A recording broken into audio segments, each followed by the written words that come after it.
अब इन 5 जगह की ज़मीन ना तो खरीदी जा सकती है और ना ही बेची जा सकती है। कोर्ट ने इस पर के ऊपर बिल्कुल पूरी तरह से रोक लगा दिया है। और वहाँ पर ज़मीन अगर आप खरीदते हैं या फिर ज़मीन की बिक्री करते हैं तो वो ज़मीन बिल्कुल तरह से अवैध साबित हो जाएगा और वो ज़मीन सरकार के अंडर ले लिया जाएगा और आपका जो पैसा है वो बर्बाद हो जाएगा।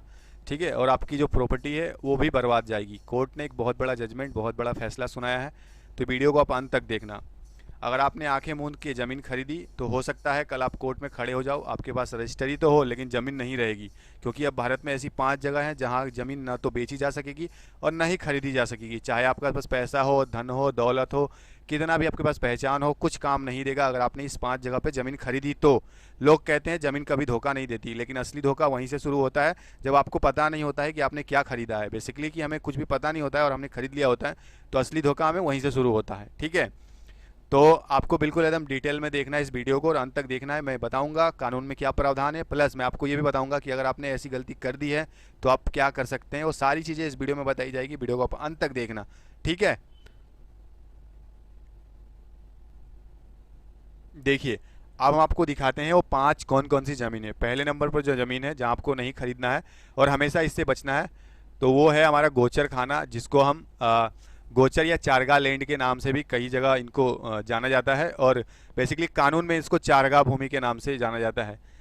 देखिए अगर हम इसकी बात करें बेसिकली होता क्या है, ये कौन सी लैंड होती है, अगर हम देखें तो ये, एक मिनट आप रुकें। बेसिकली वो लैंड होती है, जो ज़मीन होती है जो गांव के जितने भी जानवर होते हैं, जैसे कि मान लीजिए ये जानवर है, ये जानवर होगा तो किसी व्यक्ति का, ठीक है, होगा किसी व्यक्ति का, किसी पर्सनल आदमी का, लेकिन ये जो पूरा ज़मीन है, ये पूरा जो लैंड है, ये किसके लिए छोड़ा जाता है, इन जानवरों के लिए छोड़ा जाता है। ठीक है, और ये जानवर किसके लिए, किसी एक स्पेसिफिक बंदे के लिए नहीं, किसी स्पेसिफिक किसी एक व्यक्ति के लिए नहीं छोड़ा जाता, ये गांव के जितने भी जानवर हैं उनके लिए।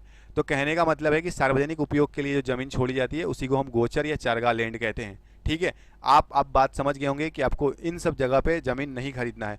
कानून में इसका क्या प्रावधान है, देखिए सुप्रीम कोर्ट ने 2011 में ये साफ कहा था। बेसिकली ऐसे बहुत सारे केस आए दिन रजिस्टर होते रहते हैं, जो जानकारी के अभाव में ज़मीन खरीद लिया गया, उन्होंने जो है पंचायत में जाकर अपनी जो चीज़ें हैं वो चेक नहीं करी, नक्शा नहीं चेक करा और बाद में वो पछताते हैं। सरकार आती है और सीधा वो ज़मीन जब्त कर लेती है या फिर हटाने का आदेश देती है। ये पूरा आदेश देने का अधिकार किसके पास है, एसडीएम के पास है। ठीक है, तो ये सारी चीज़ें होती है, उनको नहीं पता होता है। अगर हम देखें ये कानून जो एसडीएम है, एसडीएम को कौन से कानून के तहत या फिर कोर्ट को कौन से कानून के तहत ये पावर मिलता है। एक हमारे देश में एक कानून है जिसको हम लैंड रेवेन्यू एक्ट बोलते हैं। बेसिकली ये लैंड रेवेन्यू एक्ट के बदौलत ही ये सारी चीज़ें हो पाती है। लैंड लैंड रेवेन्यू एक्ट, ठीक है, और पंचायत राज एक्ट, ये दो कानून हैं, ये इस पूरे ज़मीन को गोचर खाना या चरगाह को सरकारी ज़मीन घोषित करते हैं। ठीक है, और ये सारे कानून मतलब इन दोनों कानून में ये साफ प्रावधान है कि ज़मीन जनता की तो रहेगी लेकिन उनकी जो निजी रजिस्ट्री है वो कभी नहीं होगी। मतलब ज़मीन जनता की रहेगी लेकिन उसकी रजिस्ट्री कभी भी नहीं हो सकती। ठीक है, अगर कोई व्यक्ति, देखिए इसमें खतरा क्या है, मान लीजिए आपने ये ज़मीन खरीद ली, ठीक है, ये पूरा ज़मीन आपने खरीद लिया, तो कल दिन क्या हो सकता है, आपके पास राजस्व विभाग है, मतलब कि जो रजिस्ट्री ऑफिस है, जो राजस्व विभाग है, वो आपकी ज़मीन को जो रजिस्ट्री है वो पूरी तरह से रद्द कर देगी। और एसडीएम के पास ये पावर है कि इस ज़मीन को जो है अतिक्रमण हटाने का पावर किसके पास है, एसडीएम के पास। एसडीएम ये आदेश देगा पुलिस वाले को कि ये ज़मीन पूरी तरह से अतिक्रमण के द्वारा हटाया जाए, ये ज़मीन सरकारी हो जाएगी।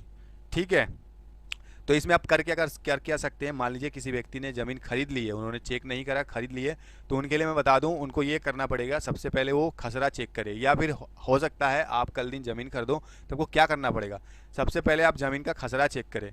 खसरा चेक करें, खसरा ज़मीन का पूरा डिटेल बता देता है, इसमें सारी चीज़ें लिखी हुई होती है। अगर खसरा में देखिए, अगर खसरा में अगर गोचर खाना या चारगा लैंड है तो आप पहचानेंगे कैसे, उसमें साफ तौर पे लिखा रहेगा गोचर या चारगा, साफ तौर पे लिखा रहेगा। ठीक है, गोचर या चारगा लिखा रहेगा, ये दो बोर्ड अगर लिखे हुए रहेंगे तो आपको ज़मीन नहीं लेना है। ठीक है, या फिर एक चीज़ और लिखा रहेगा, सम्मिलित दें लिखा रहेगा, जैसे लिखा रहेगा सम्मिलित दें अगर लिखा है तो आपको ज़मीन नहीं परचेस करनी है, ज़मीन नहीं बेचनी है और ना ही खरीदनी है। ठीक है, तो ये रहा जो ज़मीन था पहला, जहाँ पे आपको लेने से हमेशा बचना है। और मेरे पास बहुत ऐसे मेल आते हैं, बेसिकली जो रूरल एरिया के लोग हैं उनके साथ ये बहुत सारा होता है। क्या होता है उनके साथ कि कोई मान लीजिए बिल्डर है या कोई ज़मीन का खरीद बिक्री करता है, वो क्या करता है बेसिकली, वो तो करता है इलीगल है, क्योंकि बिना लाइसेंस का ज़मीन खरीदना बेचना दोनों इलीगल है, अवैध है। ऐसा कोई करता है तो उस व्यक्ति को 7 साल की सज़ा होगी, ठीक है, बीएनएस की धारा 316 के तहत। यानी कोई व्यक्ति, देखिए पहले तो हमारे पास इंडियन पेनल कोड था जो बिल्कुल 1817 वाला आईपीसी था, इंडियन पेनल कोड, वो पूरी तरह से बदल गया है। बीएनएस लागू हुआ है, भारतीय न्याय संहिता 2023 में लागू हुआ है। इसमें क्या था, जो 420 थी, धोखाधड़ी वाला जो मामला था 420, अब बदल गया है बीएनएस की 316 में। पहले हमारे पास इंडियन पेनल कोड था और ये बीएनएस 316 में, तो उस व्यक्ति के ऊपर 7 साल की सजा होगी। इसमें प्रूफ कैसे किया जाता है कि उस व्यक्ति ने बिना लाइसेंस का आपका ज़मीन खरीदा या बेचा। बेसिकली सैटेलाइट के द्वारा ज़मीन और लोकेशन के द्वारा कोर्ट चुटकियों में पता लगा लेती है कि वो व्यक्ति ज़मीन खरीदने के लिए उस ज़मीन पर मौजूद था या नहीं था, ठीक है।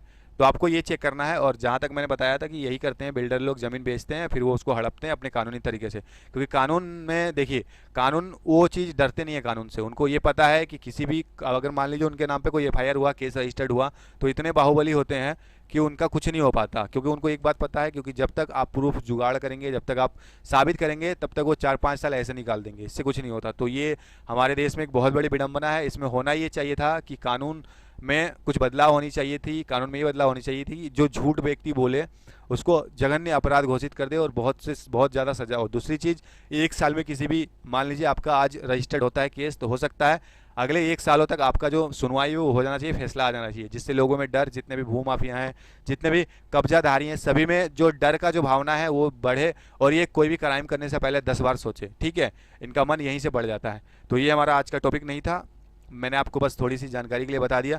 दूसरी जो चीज़ें हैं, जो दूसरी जगह है जहाँ ज़मीन आपको नहीं खरीदनी है या फिर आप उस ज़मीन को नहीं बेचना है, दूसरी ज़मीन है कलेक्टर की अनुमति वाली भूमि।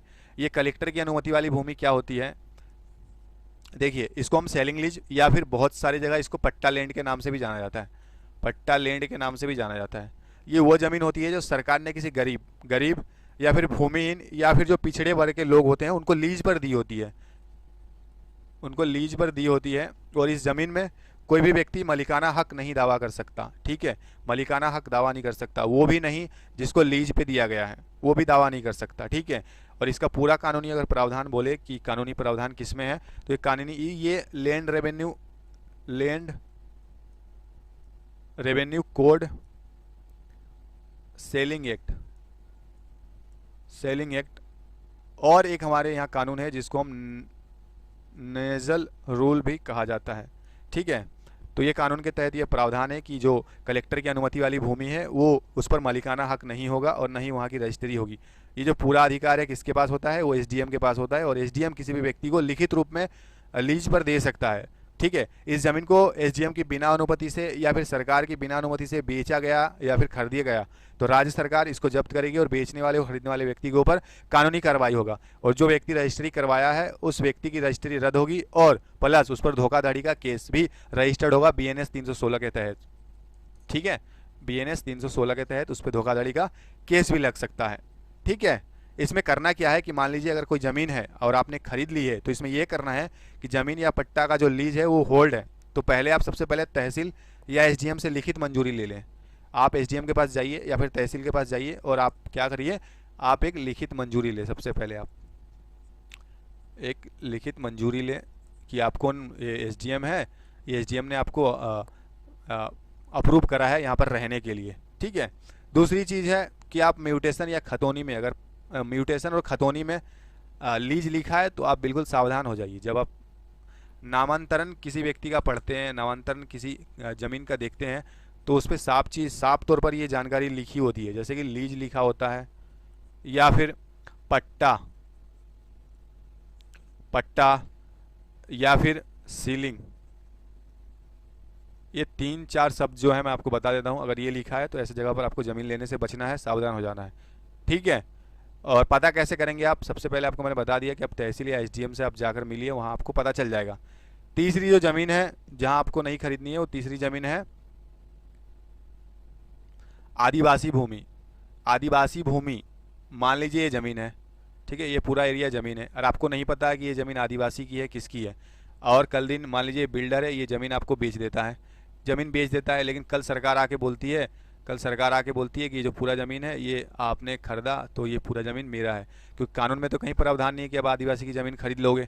क्योंकि आप SC/ST एक्ट पढ़ो, आप देखो SC/ST एक्ट पढ़ोगे प्लस पेशा एक्ट पढ़ोगे, उसमें तो जैसे साफ लिखा हुआ है, इसमें साफ विश्लेषण किया गया है कि सामान्य वर्ग के लोग ST भूमि नहीं खरीद सकते, चाहे रजिस्ट्री हो भी।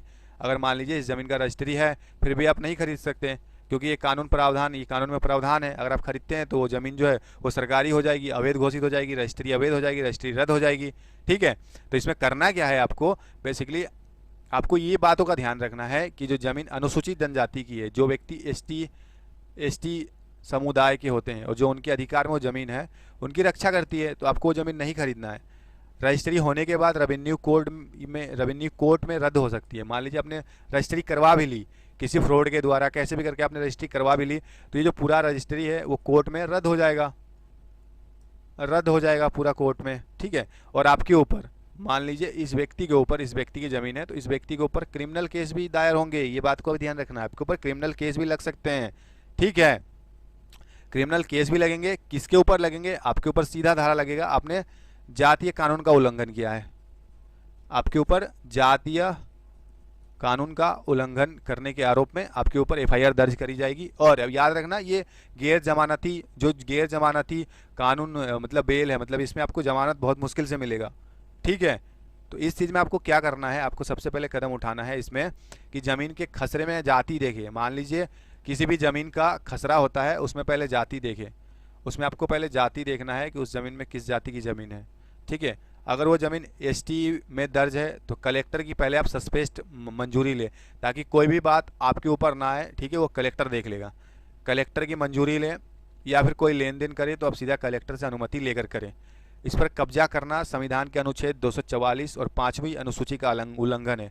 देखिए, अगर संविधान में कोई चीज़ लिखी गई है या फिर संविधान में कोई चीज़ किसी चीज़ को प्राथमिकता दिया गया है तो उसका सीधा सा मतलब है कि उस चीज़ का रक्षा कौन करेगा? सुप्रीम कोर्ट करेगा। और ऐसी चीज़ों सुप्रीम कोर्ट अगर इन्वॉल्व हुआ इन सब चीज़ों में तो आप सोच सकिए कितना मुश्किल हो सकता है आपके लिए। तो इसीलिए आप जब भी ज़मीन खरीदो तो इंश्योर करो कि जो चीज़ें हैं आप बिल्कुल पहले जांच लो, पड़ताल लो, क्योंकि ये ऐसी चीज़ें हैं जो आपको कोर्ट कचहरी के चक्कर काटते रहना पड़ेगा और बाद में परेशानी आप ही को होगा, क्योंकि ज़मीन बेचने वाला जो व्यक्ति है वो तो बेच के निकल जाएगा, उसके ऊपर कुछ नहीं होगा।